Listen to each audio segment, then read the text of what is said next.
What's up YouTube? I'm Vaughn and this is the Gear channel where we discuss collectibles, hobbies, Quebec games from tabletop to video games, and today we are reviewing my Beelzemon deck that got a second place at the Winner Box tournament. Now I have to tell you that we were doing quite well into the last round when we went against Hunter. Now Hunter is an incredible deck and that's why I did like the deck profile of another first place winner. So I do recommend to watch that video so you learn as much as you can of this deck because it's a very rookie rust deck on steroids and it's very fast, so they could check out all your security right away. And I do recommend to really study the deck so you know how to play around it.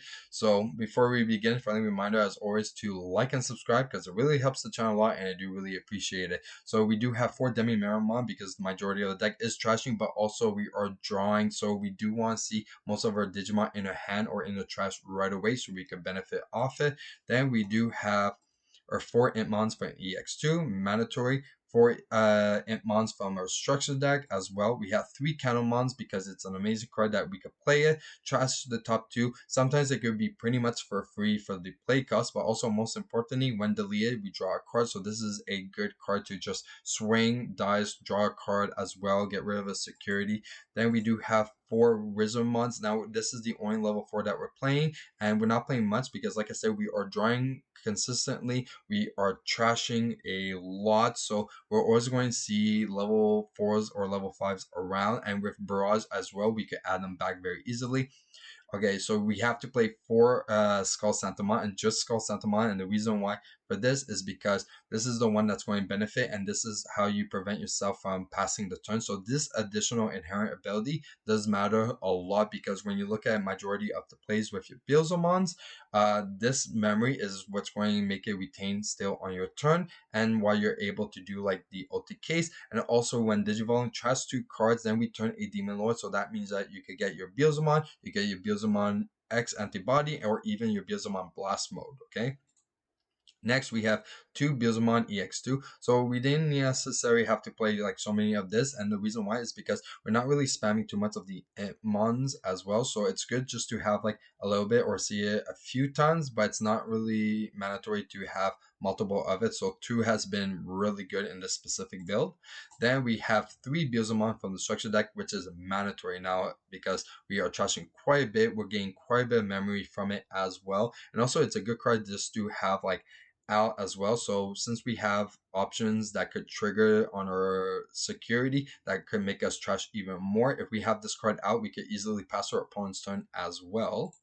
Then we have 1 Beelzemon X antibody. Now we're just playing 1 because like I said, this deck draws a lot, trashes a lot, so it's not really necessary to see multiple of it, and it doesn't really have an additional effect besides when we're doing the Digivolution, so it's very easy to get to our hand.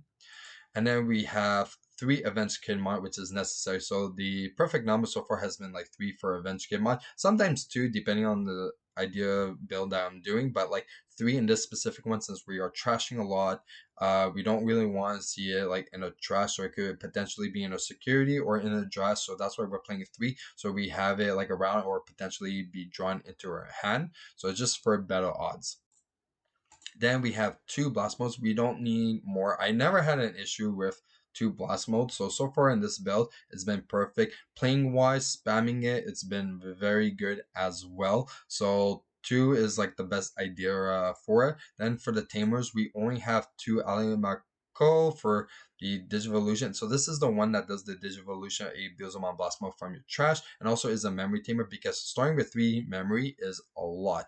And especially in this specific build, it's more beneficial than doing the additional like other A and Coco, which is just gain 1 if you do a Digivolution, because when you're doing the Impmon plays, and by the way, you are spamming the Impmons, that's usually how you're doing like the Warp Digivolutions, you do want the 3 memories right away, so then you could pay it, and then it's going to be pretty much for free for the Digivolution, and then you could do the additional effect of paying an additional 3, but then the blast mode gains your 3, so you're pretty much doing your whole Digivolution lineup for free. So this is why I'm playing 2 of this, and you could add it back as well with barrage.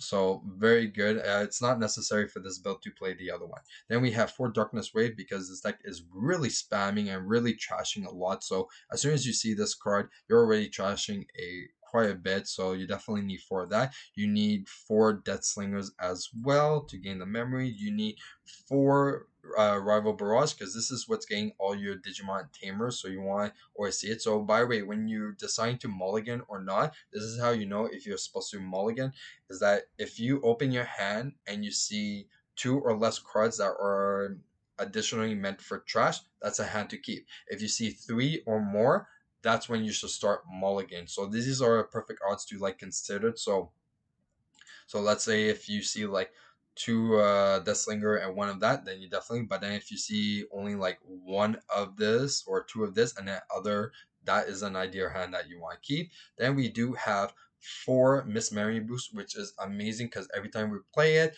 we're going to go benefit from the trashing and the drawing. But on top of that, for the follow up, we could gain quite a bit. So there's many times that I had like 3 of these and I decided to just gain the 6 memory right away. So you definitely want to see this card. This card is an amazing card to have. So if it's in your opener, you know to definitely play around it. So this and Darkness Wave, if you have both of them, you're all set.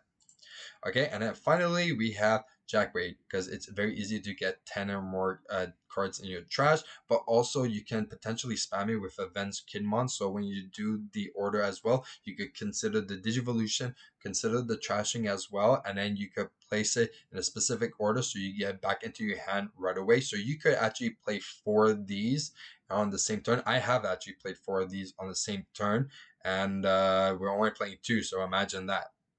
And that's it for Beelzemon deck that got us second place. So if you guys enjoyed today's video, you know what to do. Like and subscribe. And if you want a sneak peek of future products we're planning to review here on the channel, you can follow me on my Instagram, VaughnGear. I'm Vaughn, and this was the Gear Channel.